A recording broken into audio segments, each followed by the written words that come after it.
હવે વલ્લભભાઈ અને વિઠ્ઠલભાઈ બંને વૈચારિક રીતે અલગ અલગ પક્ષમાં હતા.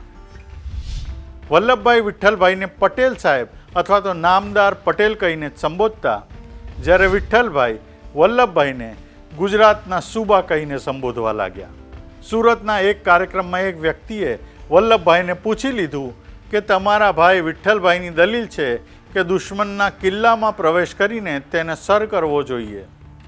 ત્યારે વલ્લભભાઈએ સમજાવ્યું કે ધારાસભા પ્રવેશના હિમાયતી પટેલ સાહેબ જુબાની આપવા વિલાયત ગયેલા હતા. પટેલ સાહેબ જેવા ગૃહસ્થો ધારાસભામાં આવશે જ તેનો ખ્યાલ રાખીને એમને પહોંચી વળવાના અંગ્રેજોએ રસ્તા શોધી રાખેલા છે.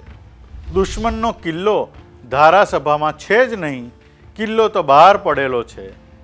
બહાર સર નહીં કરો તો 100 વર્ષો પણ ધારાસભા વિના આ તંત્ર ચાલી શકે એમ છે.